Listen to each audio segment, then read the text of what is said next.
जय हिंद दोस्तों, आज हम पढ़ने वाले हैं मध्य प्रदेश वन रक्षक परीक्षा 2017 में पूछे गए जीके जीएस और साइंस के महत्वपूर्ण प्रश्न जो कि आने वाले एमपी फॉरेस्ट एग्जाम 2022 के लिए काफ़ी इंपॉर्टेंट है। तो वीडियो में लास्ट तक जरूर बने रहें। चलिए देखते हैं आज का फर्स्ट क्वेश्चन। आज का फर्स्ट क्वेश्चन यहाँ पर पूछा गया था, वर्तमान में मध्य प्रदेश क्रिकेट संघ के अध्यक्ष कौन है? तो इसका जो राइट आंसर है वह है ऑप्शन नंबर 4 ज्योतिरादित्य सिंधिया।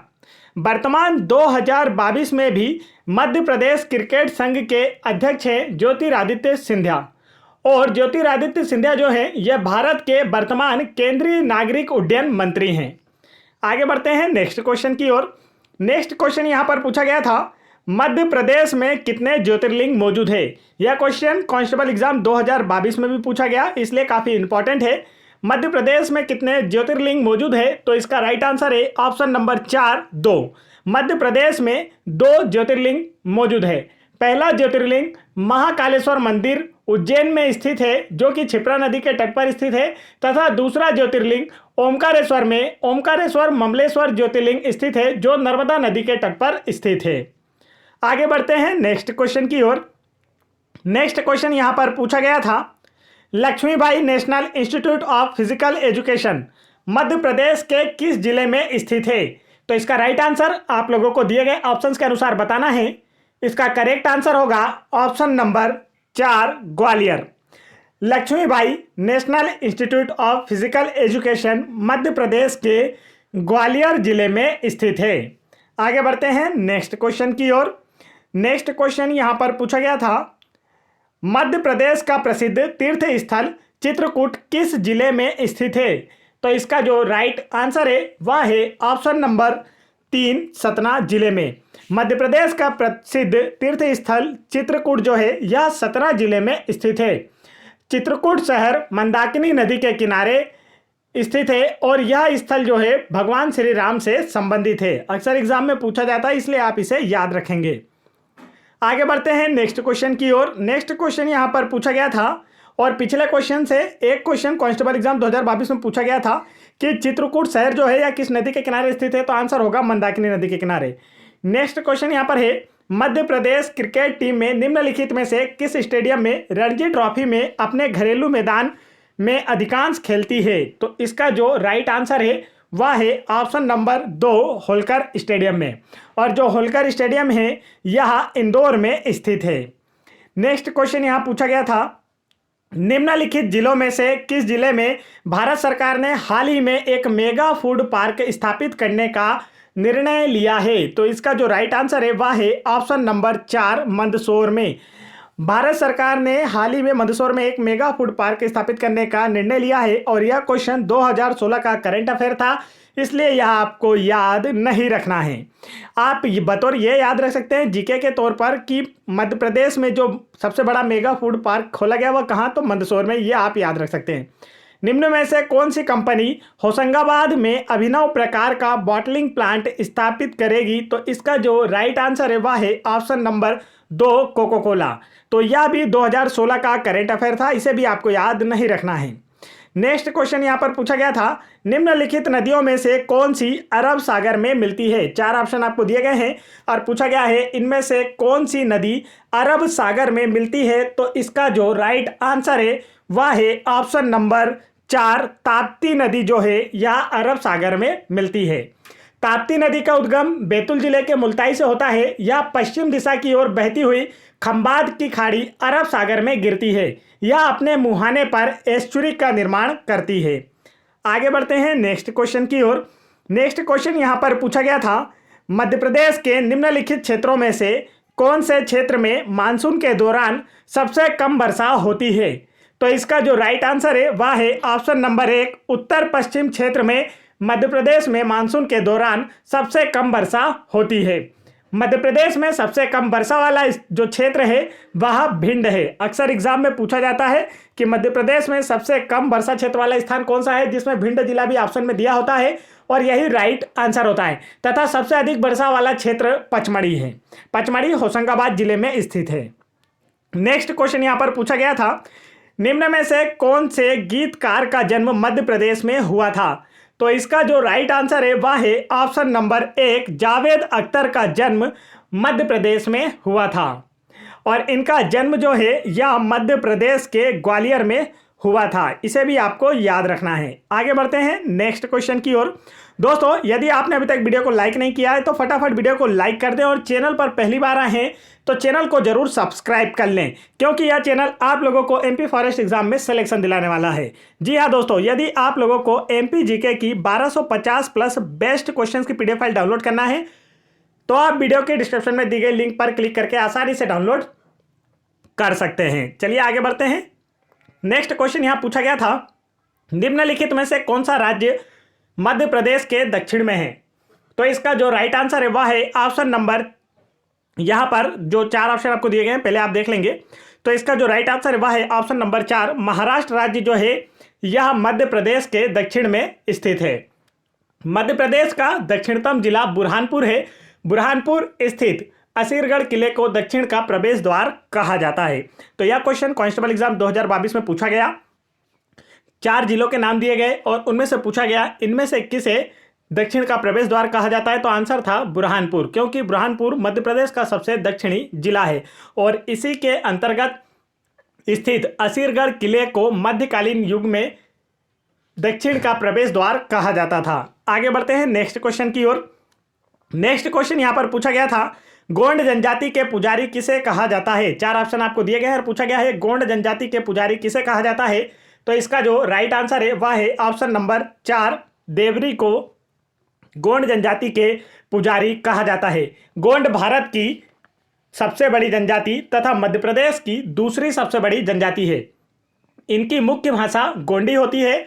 मध्य प्रदेश में गोंड जनजाति की सर्वाधिक जनसंख्या छिंदवाड़ा जिले में है। गोंड जाति का प्रमुख नृत्य जो है वह कर्मा होता है। यह अक्सर एग्जाम में पूछा जाता है और कांस्टेबल एग्जाम 2022 में भी पूछा गया था कि गोंड जनजाति का मुख्य नृत्य कौन सा होता है, तो कर्मा होता है। और कर्मा विश्व का प्रथम लोक नृत्य है जिसे Guinness book of world record में दर्ज किया गया है। गोंड जनजाति के मुख्य देवता जो होते हैं वह दुल्हा देव होते हैं। तो ये सारे क्वेश्चन इस क्वेश्चन से रिलेटेड आपको याद रखना है, क्योंकि अक्सर एग्जाम में यह सभी भी पूछे जाते हैं। नेक्स्ट क्वेश्चन पूछा गया था, मध्य प्रदेश के किस जिले को पेरिस ऑफ निमाड़ के नाम से जाना जाता है? 4 ऑप्शन आपको दिए गए थे और पूछा गया था मध्य प्रदेश के किस जिले को पेरिस ऑफ निमाड़ के नाम से जाना जाता है। तो इसका जो राइट आंसर है वह है ऑप्शन नंबर 4, बड़वानी जिले को पेरिस ऑफ निमाड़ के नाम से जाना जाता है। बड़वानी जिले को पश्चिमी निमाड़ तथा खंडवा जिले को पूर्वी निमाड़ के रूप में जाना जाता है। बड़वानी जिले में मध्य प्रदेश का धान अनुसंधान केंद्र स्थित है, इसे भी आप लोगों को याद रखना है। आगे बढ़ते हैं नेक्स्ट क्वेश्चन की ओर। नेक्स्ट क्वेश्चन यहां पर पूछा गया था, नमामि देवी नर्मदे सेवा यात्रा कब शुरू हुई थी? तो 4 ऑप्शन आपको दिए गए हैं और इसी में से करेक्ट आंसर आप लोगों को चुनना है। तो इसका जो राइट आंसर है वह है ऑप्शन नंबर 2, 11 दिसंबर 2016 को नमामि देवी नर्मदे सेवा यात्रा की शुरुआत हुई थी। नर्मदा जो है यह मध्य प्रदेश की सबसे लंबी नदी है, इसे मध्य प्रदेश की जीवन रेखा भी कहा जाता है। आगे बढ़ते हैं नेक्स्ट क्वेश्चन की ओर। नेक्स्ट क्वेश्चन यहां पर पूछा गया था, जटाशंकर किस स्थान का पर्यटन स्थल है? 4 ऑप्शन आपको दिए गए हैं और पूछा गया है जटाशंकर किस स्थान का पर्यटन स्थल है। तो राइट आंसर इसका आप लोगों को जल्दी से कमेंट करके बताना है। तो इसका जो करेक्ट आंसर होगा दोस्तों वह है ऑप्शन नंबर 2, पचमढ़ी का। जटाशंकर पचमढ़ी का पर्यटन स्थल है। पचमढ़ी को मध्य प्रदेश की पर्यटन राजधानी भी कहा जाता है। यह मध्य प्रदेश का सर्वाधिक वर्षा वाला स्थान है। यह होशंगाबाद जिले में सतपुड़ा रेंज पर स्थित है। नेक्स्ट क्वेश्चन यहां पर पूछा गया था, गायन की निर्गुणी शैली मुख्य रूप से मध्य प्रदेश के किस क्षेत्र में दिखाई देती है? निर्गुणी शैली पूछा गया है, गायन की जो निर्गुणी शैली होती है यह किस क्षेत्र में दिखाई देती है? तो इसका राइट आंसर जो है वह है ऑप्शन नंबर 2, निमाड़ में।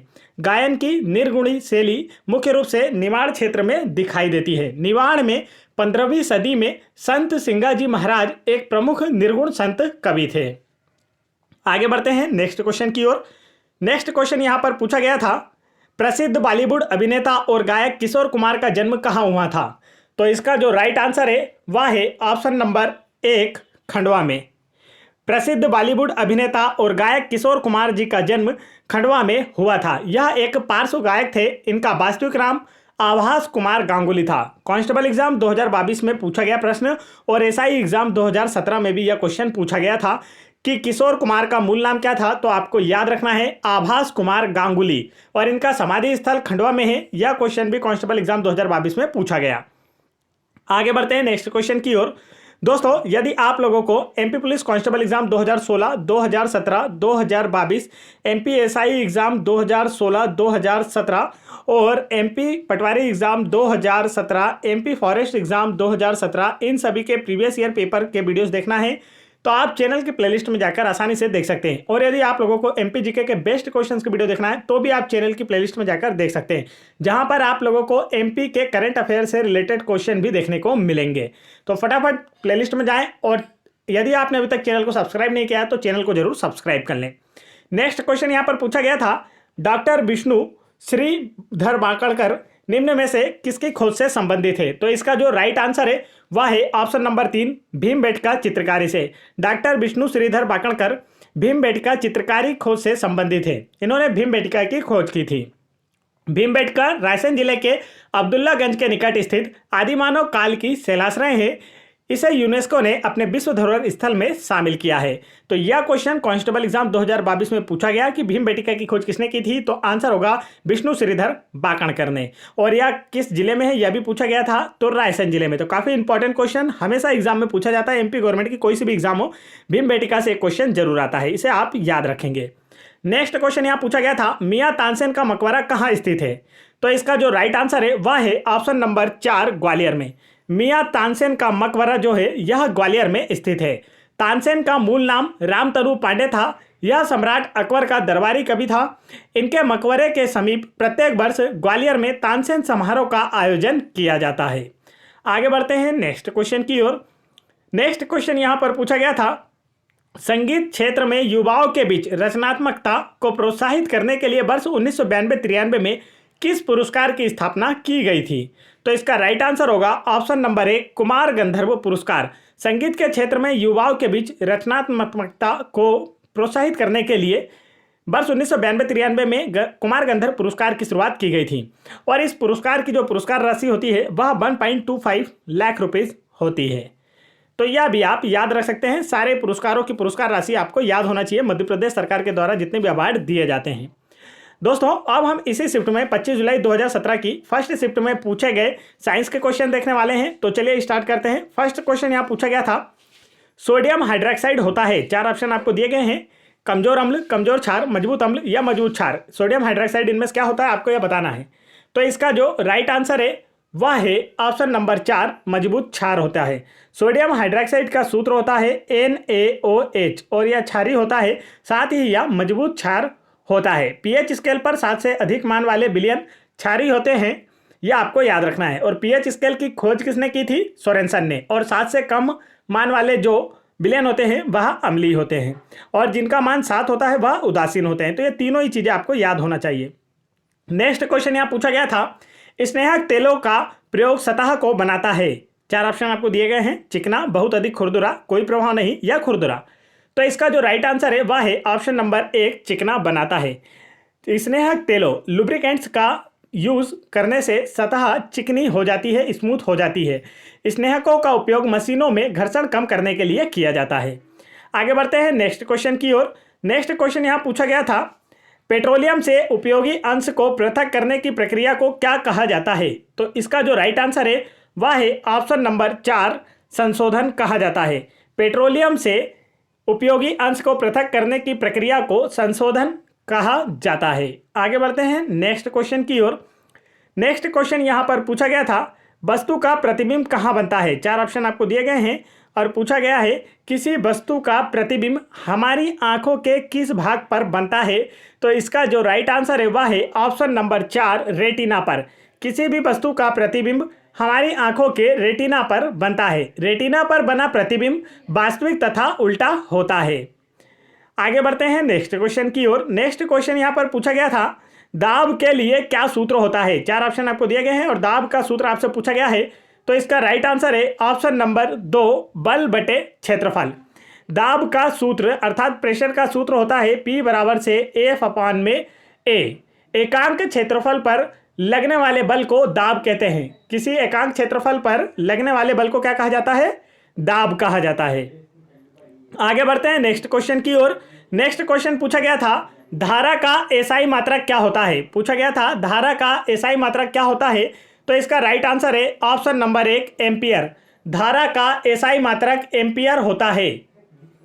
चलिए आगे बढ़ते हैं नेक्स्ट क्वेश्चन की ओर। नेक्स्ट क्वेश्चन यहां पर पूछा गया था, हमारे शरीर की पीएच सीमा क्या होती है? 4 ऑप्शन आपको दिए गए हैं और पूछा गया है हमारे शरीर की पीएच सीमा क्या होती है? तो इसका जो राइट आंसर है वह है ऑप्शन नंबर 4 7.0 से 7.8 तक। मतलब हमारा जो शरीर है वह क्या होता है? क्षारीय प्रकृति का होता है। किस प्रकृति का होता है? क्षारीय प्रकृति का। पीएच स्केल में 7 से अधिक मान क्षारीयता को प्रदर्शित करता है और हमारे शरीर का जो रक्त ब्लड या रुधिर होता है इसका पीएच मान जो होता है, इसकी पीएच वैल्यू होती है 7.4। अर्थात रक्त क्षारीय होता है और हमारे शरीर की प्रकृति भी कैसी होती है? क्षारीय होती है। हमारा पसीना भी जो होता है वह क्षारीय होता है। आगे बढ़ते हैं नेक्स्ट क्वेश्चन। यहाँ पूछा गया था, मोमबत्ती लौह क्षेत्र का जो भाग हल्का गर्म है उसे क्या कहा जाता है? 4 ऑप्शन आपको दिए गए हैं और पूछा गया है मोमबत्ती लौह क्षेत्र का जो भाग हल्का गर्म होता है उसे क्या कहा जाता है? तो इसका राइट आंसर है ऑप्शन नंबर 1 अप्रकाश युक्त क्षेत्र कहा जाता है। मोमबत्ती लौह का हल्का, जैसे एक मोमबत्ती जल रही है, ठीक है, ये मोमबत्ती जल रही है और इस मोमबत्ती लौह का जो भाग हल्का गर्म होता है उसे अप्रकाश युक्त क्षेत्र कहा जाता है। सबसे बाहरी क्षेत्र हल्का होता है, इसे ही अप्रकाश युक्त क्षेत्र कहा जाता है।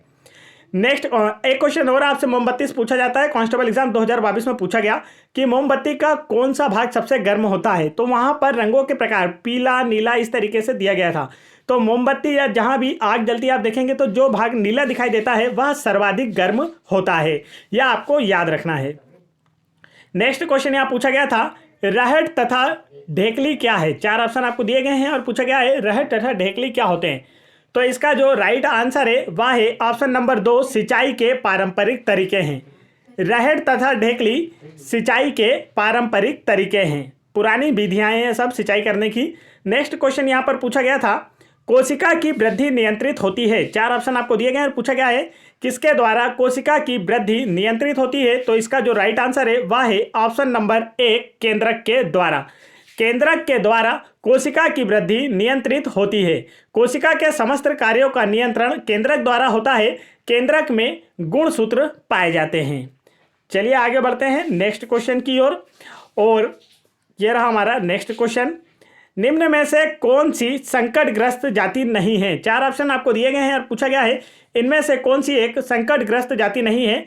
इंडियन राइनो, एशियाटिक लायन और पिकॉक या फिर ग्रेट इंडियन बस्टर्ड। तो आपको राइट आंसर बताना है। तो इसका जो राइट आंसर है वह है ऑप्शन नंबर 3 मोर जो है यह एक संकटग्रस्त जाति नहीं है। इसके अतिरिक्त इंडियन राइनो, एशियाटिक लायन और ग्रेट इंडियन बस्टर्ड यह सभी जो हैं संकटग्रस्त जाति हैं। और संकटग्रस्त जातियों का जो फुल डेटा रखा जाता है वह किस बुक में रखा जाता है? तो वह आपको याद रखना है, रेड डेटा बुक में रखा जाता है। अक्सर एग्जाम में पूछ लिया जाता है किस बुक में संकटग्रस्त जो जीव होते हैं उन जातियों को लिखा जाता है या पढ़ा जाता है या उनका अध्ययन किया जाता है? तो रेड डाटा बुक में किया जाता है। आगे बढ़ते हैं नेक्स्ट क्वेश्चन की ओर। नेक्स्ट क्वेश्चन यहाँ पर पूछा गया था, निम्न में से कौन सा डोरी वाला वाद्य नहीं है? 4 ऑप्शन आपको दिए गए, आंसर आपको कमेंट करके बताना है। इसका जो राइट आंसर है वह है ऑप्शन नंबर 3 तबला जो है यह डोरी वाला वाद्य यंत्र नहीं है। तबला के अतिरिक्त वायलिन, गिटार, सितार इन सभी के निर्माण में डोरी या फिर तार का उपयोग किया जाता है। तबला एक वाद्य यंत्र है और जिसकी जनक या जिसका खोजकर्ता किसे माना जाता है? अमीर खुसरो को। कोई यह कांस्टेबल एग्जाम 2022 में पूछा गया प्रश्न है कि तबला का जनक किसे माना जाता है? तो आपका आंसर होगा अमीर खुसरो को। और अक्सर हर एग्जाम में यह क्वेश्चन पूछा जाता है, इसलिए आपको अच्छे से याद होना चाहिए। आगे बढ़ते हैं नेक्स्ट क्वेश्चन की ओर। नेक्स्ट क्वेश्चन यहां पर पूछा गया था, कौन सा कोयले का एक घरेलू प्रकार है? 4 ऑप्शन आपको दिए गए हैं और पूछा गया है इनमें से कौन सा कोयले का एक घरेलू प्रकार है? तो राइट आंसर होगा ऑप्शन नंबर 1 बिटुमिनस। बिटुमिनस कोयला जो है भारत तथा मध्य प्रदेश में सर्वाधिक मात्रा में उत्पादित किया जाता है। तो आपसे पूछा जा सकता है मध्य प्रदेश में उत्पादित होने वाला कोयला किस प्रकार का होता है? तो उसका अधिकांश भाग बिटुमिनस प्रकार का होता है और पूरे भारत में भी अधिकांश प्रकार बिटुमिनस प्रकार का ही कोयले का उत्पादन किया जाता है। आगे बढ़ते हैं नेक्स्ट क्वेश्चन की ओर। नेक्स्ट क्वेश्चन यहाँ पर पूछा गया था, दंत बल्क किससे बना है। 4 ऑप्शन आपको दिए गए हैं और पूछा गया है दंत बल्क जो है किससे बना होता है। तो इसका जो राइट आंसर है वह है ऑप्शन नंबर 2 कैल्शियम फास्फेट का।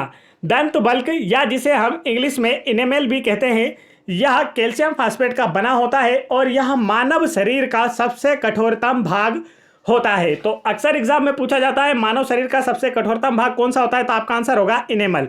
और किसका बना होता है, कैल्शियम फास्फेट का है। हिंदी में इसे हम दंत बल्क भी कहते हैं।